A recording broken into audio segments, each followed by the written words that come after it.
파리바게뜨의 밴쿠버 진출이 미뤄졌다는 소식입니다. 작년 11월 파리바게뜨는 캐나다 연방정부에 필요한 서류인 프랜차이즈 문서를 제출했으며 올해 상반기에 캐나다 내 첫 매장을 토론토에서 열 계획이었으나 코로나와 그에 따른 현지 상권 답사, 매장 후보지 방문, 파트너사 접촉 등의 문제가 생기며 일정이 연기된 바 있습니다.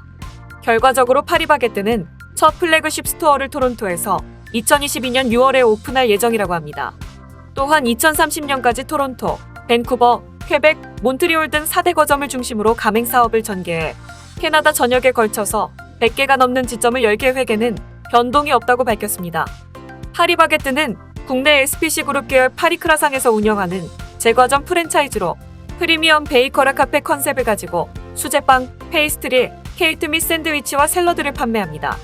1986년 파리크라상이란 이름으로 처음 문을 열었으며 1988년부터 오늘과 같은 파리바게뜨라는 이름으로 체인점을 내기 시작했습니다. 1호점은 광화문점으로 아직 종로구에 현존하고 있다고 합니다.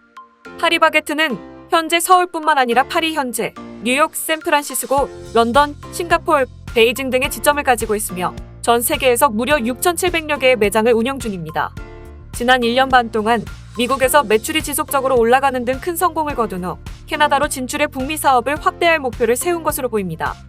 그레그 코플러 영업개발 담당 부사장은 캐나다 진출은 미국에서 노하우가 토대가 됐다고 밝혔습니다.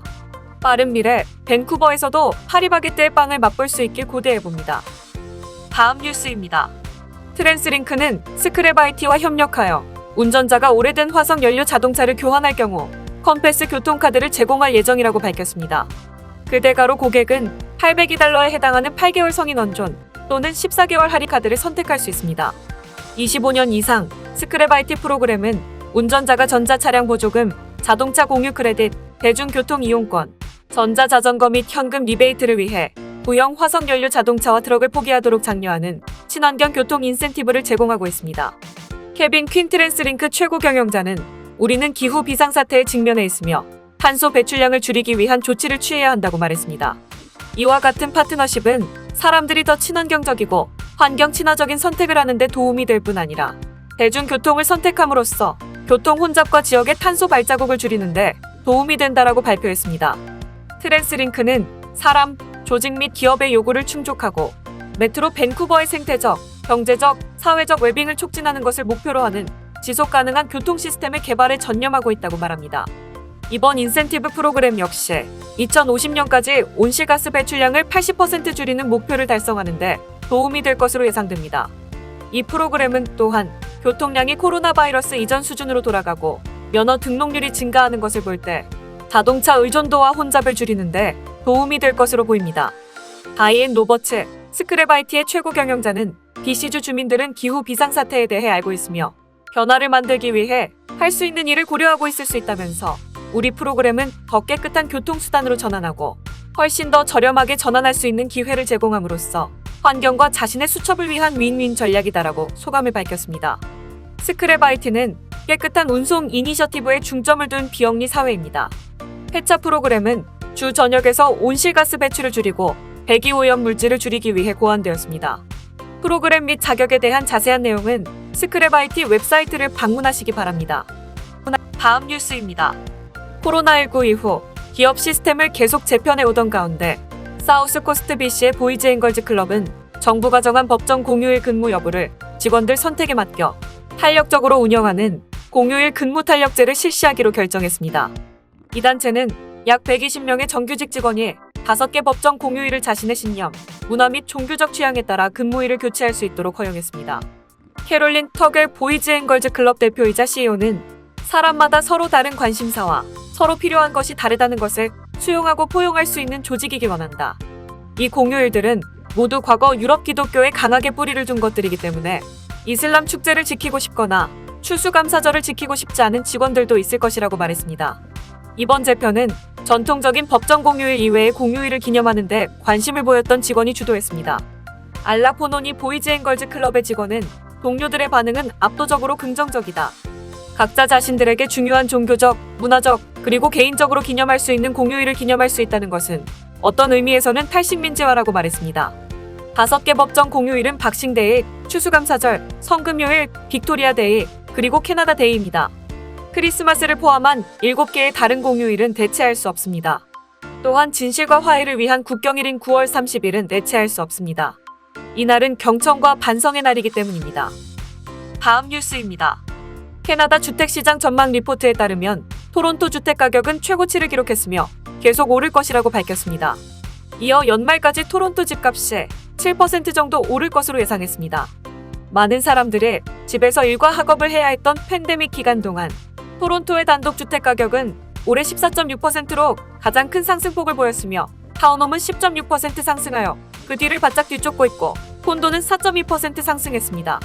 토론토의 부동산 상승은 온타리오주에서 가장 높은 수준 중 하나이지만 주변 다른 도시에서 훨씬 더 큰 상승폭을 보일 것으로 예상되는 곳들도 있습니다. 무스코카 지역은 올해 이미 27%에서 37%까지 급등하였으며 2021년 말까지 22% 더 증가할 것으로 예상됩니다. 추가로 키치너와 썬더베이 지역도 올해 말까지 10%의 상승률을 보일 것으로 예상했습니다. 보고서에 따르면 온타리오주 대부분의 지역 16개 중 13개 지역에서 20에서 35.5%의 상승을 보였으며 20% 미만의 가격 상승을 보인 지역은 토론토 14.6%, 썬더베이 17.1%, 미시사사 19.7%로 나타났습니다. 다음 뉴스입니다. 가스 분석가이자 캐나다 어포더블 에너지의 사장인 댄 맥티그는 화요일 트위터를 통해 이번 주 기름값이 2센트 더 인상되어 수요일에는 총 리터당 142.9센트가 될 것이라고 전했습니다. 맥티그는 이러한 큰 폭으로의 가격 상승은 2014년 6월 이후 가장 높은 수치라고 언급했습니다. 토론토, 윈저, 나이아가라, 브램튼, 베리, 킹스턴을 포함한 수많은 도시에서 가격 상승에 영향을 미칠 것으로 보입니다. 온타리오주 휘발유 가격은 지난 8월에 리터당 141.9센트까지 인상되었으며 이는 7년 만에 가장 높은 가격이었는데요. 앞으로 계속해서 온타리오주 기름값이 오를 수 있을 것으로 예측되고 있습니다. 다음 뉴스입니다. 페이스북은 내부 연구 문서가 외부에 유출되면서 비도덕성 논란으로 최대의 위기를 맞고 있습니다. 페이스북 전직 직원 내부 고발자 프랜시스 호건은 자신이 몸담았던 시민 청년 부서에서 비밀리에 수만 페이지의 내부 연구 문서를 복사해 신문사에 제보했습니다. 프랜시스 호건은 미국 워싱턴 소비자 보호에 관한 상원 상무 소위원회에 참석해 증언했습니다. 그녀는 청문회에서 페이스북은 유명인의 인종혐오 발언이나 가짜뉴스 게시물을 삭제하지 않았다. 자회사인 인스타그램에서 일부 청소년들이 명백히 피해를 입고 있다는 사실을 알면서도 감췄다. 회사는 공익보다 수익을 올리는 쪽을 선택했다. 이 모든 책임은 페이스북 최고 경영자인 마크 저커버그에게 물어야 한다고 자신있게 말했습니다. 그녀가 유출한 연구에 따르면 페이스북의 인기 있는 사진 공유 플랫폼에 전념하는 10대들 중 일부는 시각적으로 초점을 맞춘 인스타그램에 의해 생성된 또래의 압력이 정신건강과 신체 이미지 문제로 이어졌고 어떤 경우에는 섭식 장애와 자살 충동으로 이어졌습니다. 한 내부 연구에 따르면 10대 소녀의 13.5%는 인스타그램이 자살에 대한 생각을 더 나쁘게 만든다고 말했고 10대 소녀의 17%는 섭식 장애를 악화시킨다고 말했습니다. 그녀는 페이스북을 비난하기 위해 이 자리에 나온 것이 아니라고 말했습니다. 의회의 조치가 필요하다. 여러분의 도움 없이는 이 문제를 해결할 수 없다. 정부가 회사에 더 엄격한 감독과 개입을 해야 한다. 아이들을 보호해야 한다고 주장했습니다. 프랜시스 호건은 37세의 아이오와주 데이터 전문가로 하버드대에서 컴퓨터공학 학위와 비즈니스 석사 학위를 받았습니다. 2019년 페이스북에 입사하기 전에는 구글, 핀터레스트를 포함한 기술 회사에서 15년 동안 근무했습니다. 그녀는 다른 어떤 소셜미디어보다도 페이스북이 가장 심했다고 비판했습니다.